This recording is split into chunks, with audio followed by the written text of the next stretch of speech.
Hello, welcome to a podcast today. I want to talk about a subject that we used in our marriage, Mary and I, for, well, I won't say all 35 years. We developed it in our marriage, but from very early on.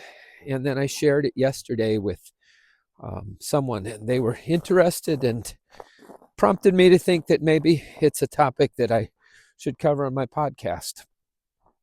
Hopefully, I can be precise. Sometimes I want you to see me grappling with issues. And so I purposely make a podcast before I sound like I have it all figured out. But in this case, I am willing to. I've used this. This was an approach that we had, and it served us well. And so I'm willing to give you the outline and present it as something. I still need you to test it, okay? I do not want it to become, very slippery on my heel here. I do not want it to become, oh, Jeremy has the answer. I want it very much to be, Jeremy has an idea. He's done some testing. Maybe I should continue testing this idea and then pass it on to others as you have validated it, or for them to experiment with it.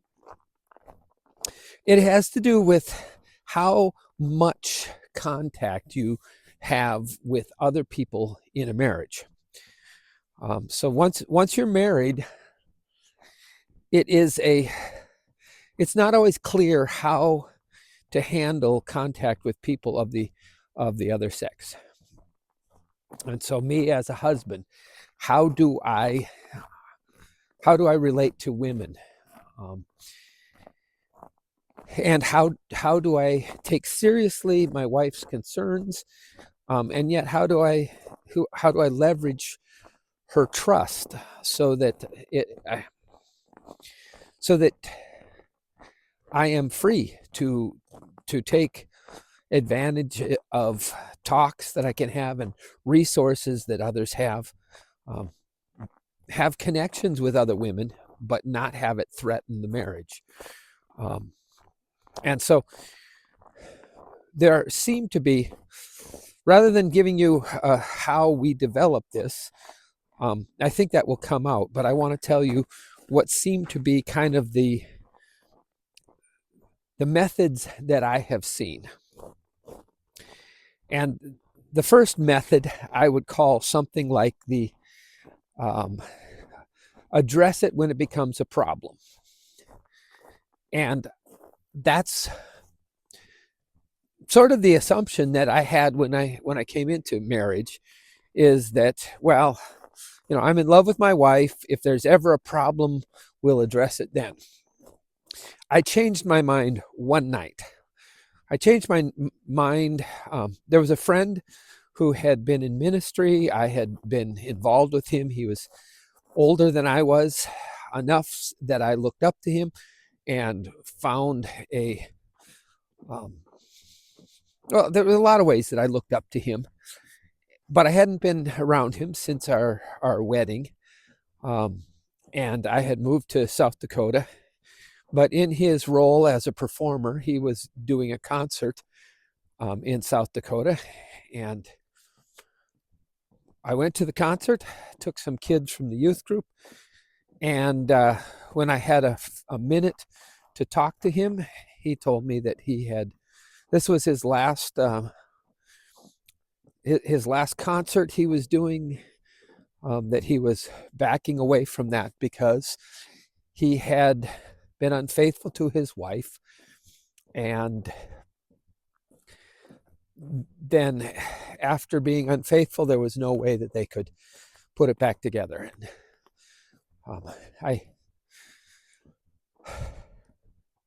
it hit me really hard. I mean, still thinking about it, it hits me hard. This was somebody I admired. He had what I thought was a great marriage, and because of his commitment to his family, he had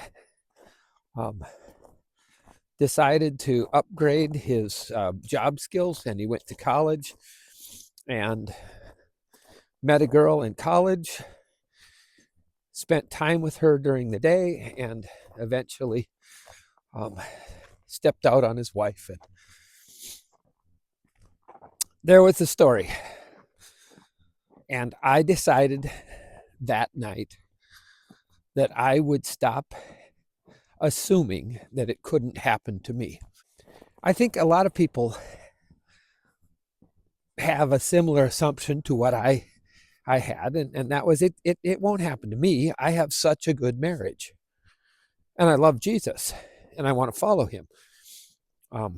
That night, I decided that I would act out an assumption that I could be stupid enough to wreck my marriage.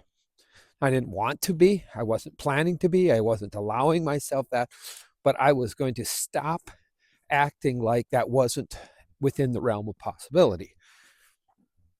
And I was going to make a strategy as if I could be that dumb. And I did. That was what I developed. But that early days, the idea was kind of a thought that, okay, we love each other, but if something's a problem, we'll address it when it comes. And I think that is very short-sighted. Okay, so that's the first type of approach. And it has some problems. One is that it will always be reactive. So if you're going to address the issue when it becomes a problem, then you're always going to be playing catch up. The second is you're going to be evaluating a situation to see if it's a problem. And you don't want to do that. You don't want to say, let's say I were to have an interaction with a woman and I was still married and it was pleasant and maybe it was a little bit playful, and if I were going on the I'll address it if it's an issue premise, I would then have to say, oh, am I attracted to this person? And then I would say, well, how attracted am I to this person? And how much contact am I going to have with this person? All of the analysis that would tell me if this is a problem is analysis that I should not make. Okay, so it is not a good idea to ask yourself, am I attracted to this person? I think it's much healthier to say, do they fit a profile? And that profile is they are female and I'm not married to them, or they're a male and I'm not married to them. And you initiate whatever your strategy is based on the fact that they fit the profile, not based on the fact that they represent a danger. And so that first initial idea that I would react appropriately, I gave up on pretty early. That was a strategy that I saw through pretty quickly. I was deciding as of that night that I was going to create a strategy that was stronger than that. And it was basically that I determined that night that I would mistrust myself, categorically mistrust myself, and that I would do such a good job of mistrusting myself that my wife would never have to mistrust me. And I think I did that. I think I was much more attuned to and quicker to identify potential areas where she needed to trust me. So I went into them not blindly. I went into them saying, I know this is a moment where you're going to have to trust me, but here is what we have put in place. Okay, so what did we put in place? Well, even though the sort of the overriding element had been, okay, you'll react properly, you'll be on your guard. Let's call it that. So first was be on your guard.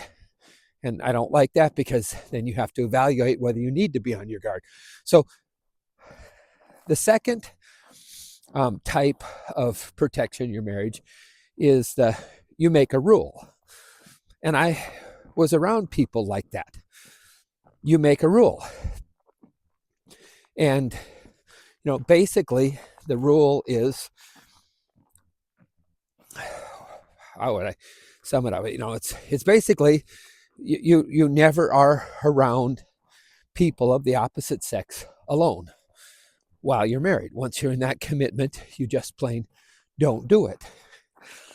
The problem with the rule is that almost every rule you make becomes a rule with exceptions. Okay? And that, first of all, wears you out. It's like, each and every situation is a little different. And the reason for being together. So then you have to make a rule that says, okay, you never hang out with somebody of the opposite sex who isn't your spouse unless you work with them. And my wife and I, when we discussed it after I had this experience of seeing what had happened to my friend, talked that through, and my wife very much believed that I could resist the blandishments of a woman of the night. She very much believed that I could resist, the glamorous temptress, but we both realized that there's a much more danger of some person who I was working along with. And by then I was in the Army. And so somebody who I have to work with long hours and challenging situations, and we work together well, and we have meaningful discussions about solving problems. That probably was more of a threat. Okay, so then if you go to the, we have rules about how you can hang out, it becomes, there's rules with exceptions. And then first, there's several problems. I mean, the biggest problem is that how many exceptions? At some point, you quit. You have to give up saying, okay, these are the rules. I mean, eventually, it seems like there's more exceptions than there are rules. You probably have noticed that when you think about the rule that comes to mind with spelling. I before E except after C. And then there's lists and lists of exceptions. It's like, well, why do we even have a rule? It seems like it's all exceptions. And the same thing, I think, happens. There's a propensity for that to happen, is that, okay, well, we aren't connected. Well, except for work. Well, then what about at work? If you go out to lunch, is that work or is that not work? And so then you have to make an exception for that, and you have to make an exception for when you knew it would happen. And then there's just endless exceptions, and eventually endless exceptions become, well, you're just going to have to trust me. So it becomes rules arbitrarily applied, which is not, then they become a default. And when are you going to make an exception? Well, the problem is that you very often will make an exception at the worst possible time.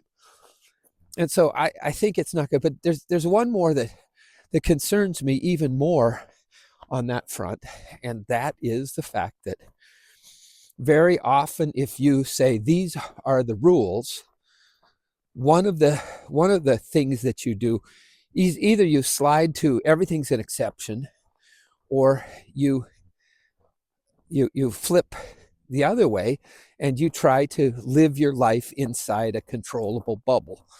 And I think a lot of Christians do that to their detriment.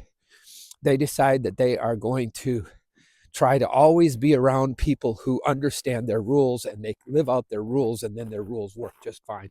And that is how they're going to handle it. And that is, yeah, that's okay. Except for one huge problem.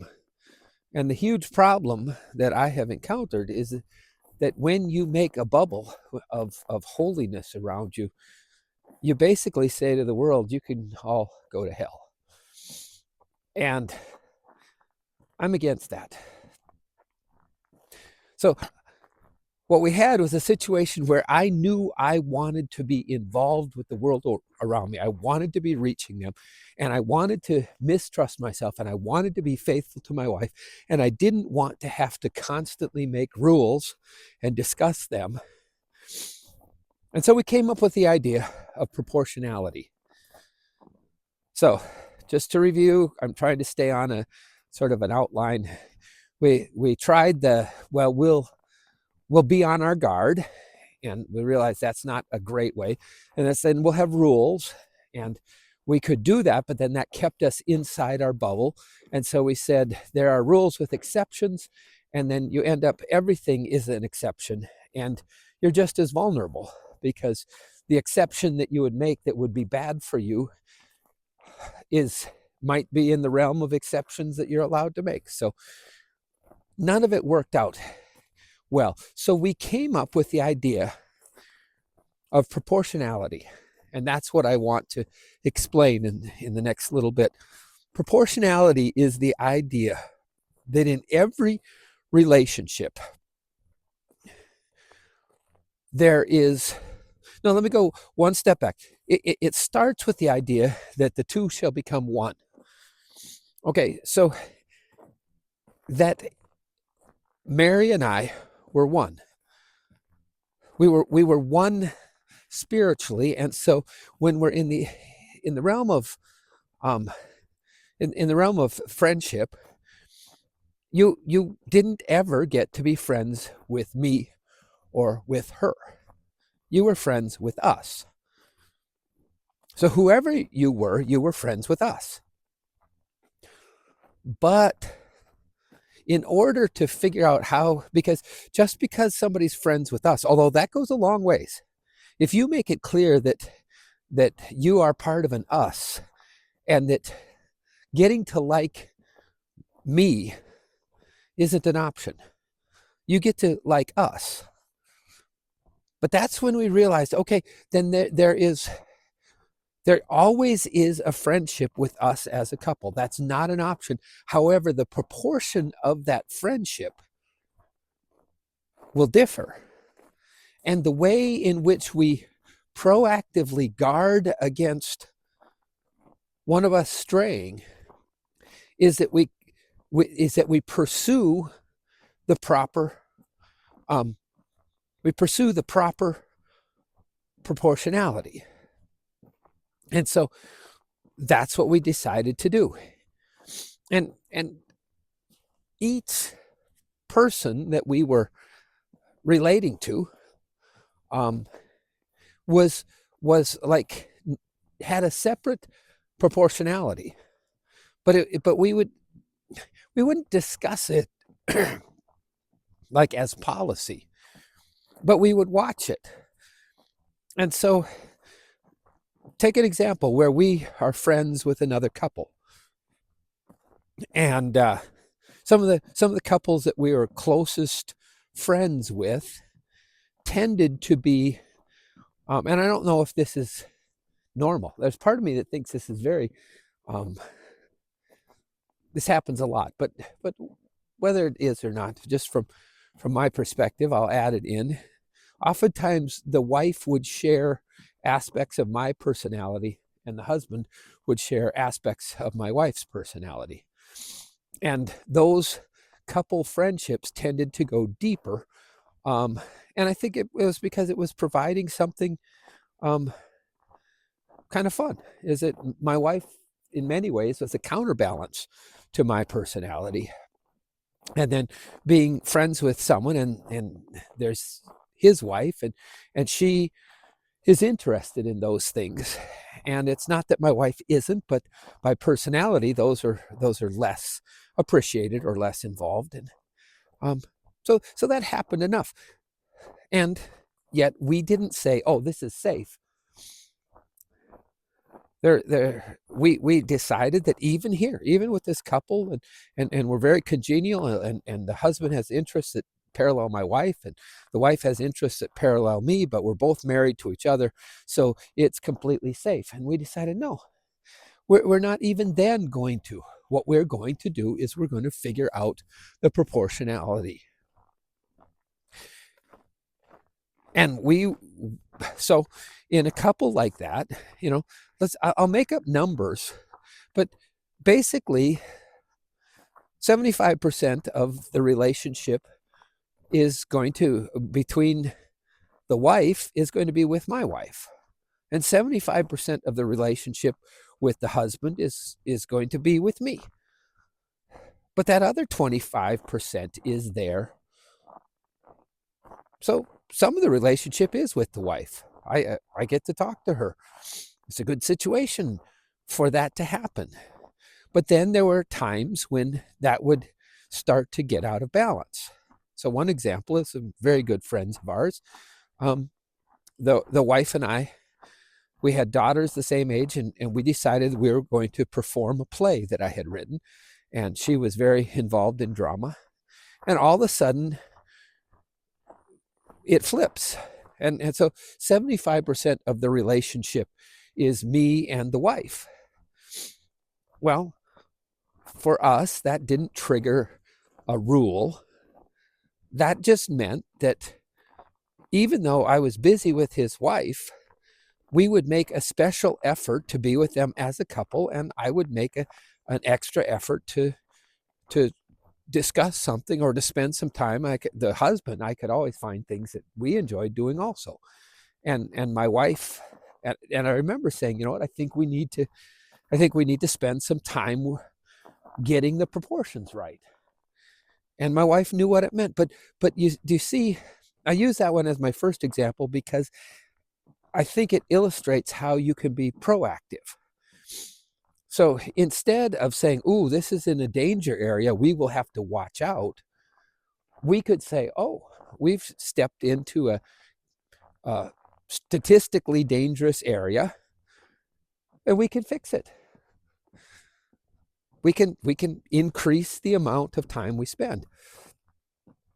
Let's look at it in a place where one of my wife's female friends. Okay, in that case, how much can I be friends with one of my wife's friends? Well, obviously that would be seen. She's unattached, and that would be seen as a high danger area. Okay, so if we were in the rules, it's like, no, you don't get to. And yet, I don't think it's ideal to have my wife have her friends and I don't have any involvement, because they can compete for the against the us. As a matter of fact, I'm confident this didn't happen in my marriage, but in some marriages, that happens a lot. Is that the friend of the wife or the friend of the husband competes for attention against the us? It's like they want more friendship with. I mean, we'll put it as if it's my wife. So let's say she has this friend, and she wants to spend time with Mary. Well, then there's a positive side that's like, okay, yeah, probably in that situation, 90% of the relationship is going to be with my wife. But we would watch, and sometimes, I think this even happens, sometimes that you would realize that she only wants that. Sort of resented that I insisted on having a 10% presence.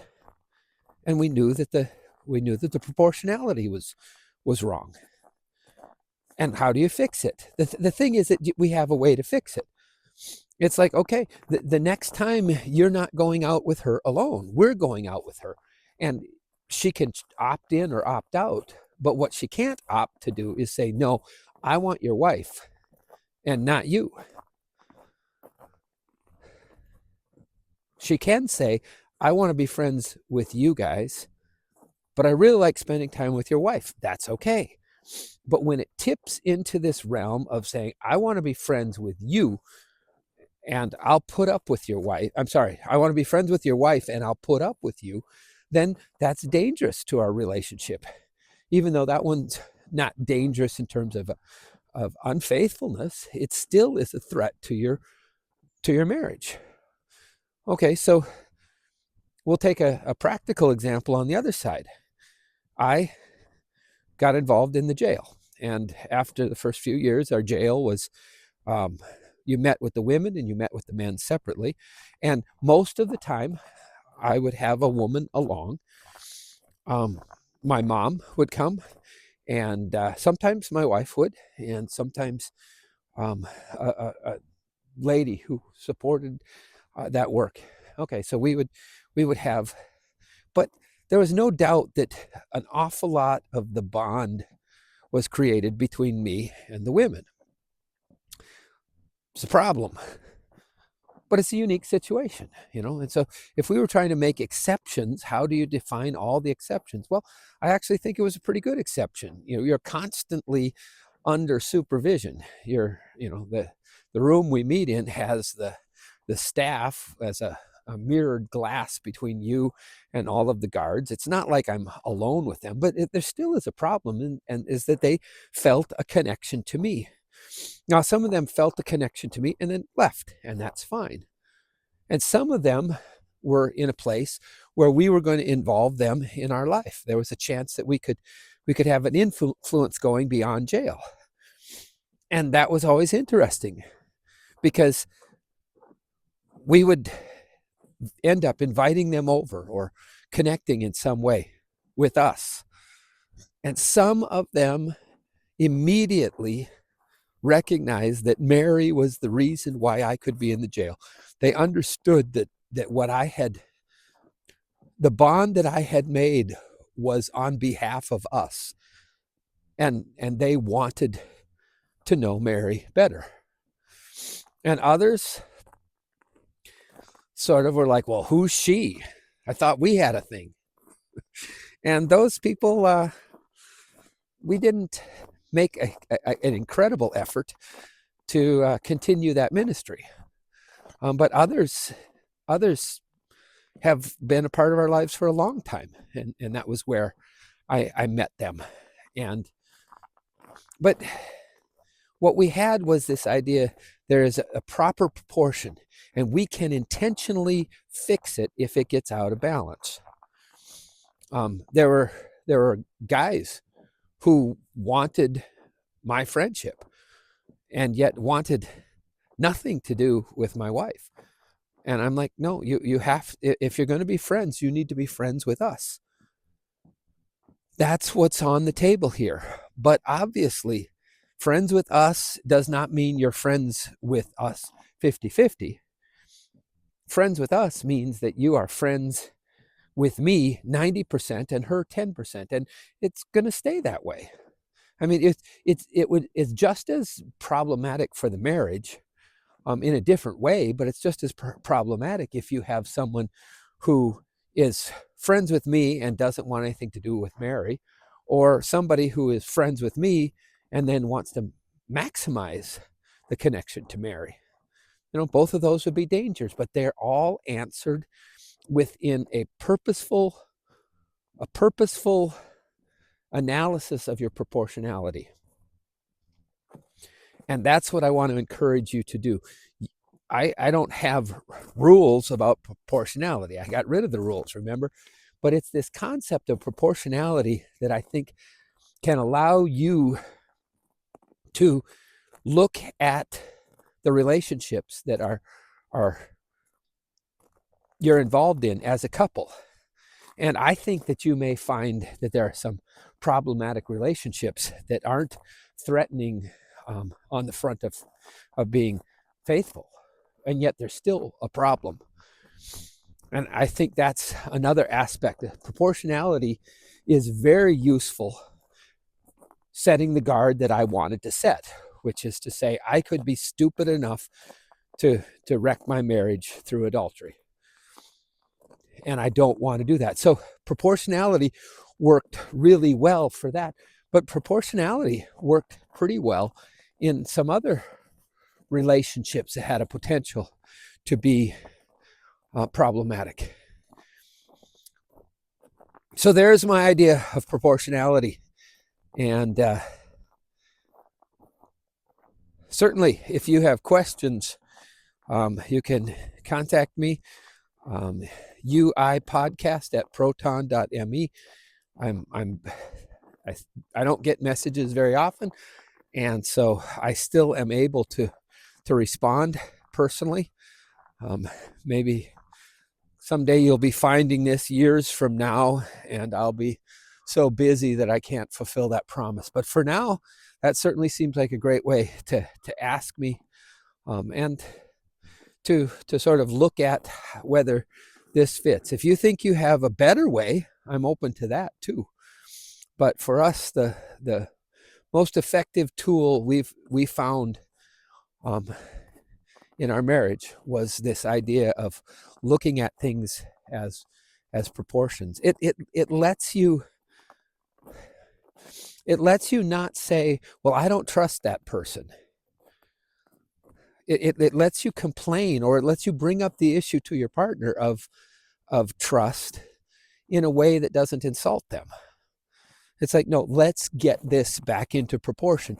And then if the person sort of fights the proportionality, I mean, I know I'm adding, you thought I was closing. It's like the pastor when you were a kid and he said in conclusion and you got all excited and then he had 20 more minutes. Anyway, I do think it allows you to bring up the issue and have the problem not be that your husband isn't trustworthy, but have the problem be that somehow this connection with this one particular colleague at work won't, you're fighting to get it into the right proportion. And then the issue can be, why won't that get into proportion? Not, honey, I don't think I can trust you around her. So I think there's an improvement there. But all of that is yours. Oops, there. It's all making everybody seasick. It's all making you, here's the dog too. Some people like to see him. There's Jingo. That is my talk for today. Thanks so much for joining me. Happy trails.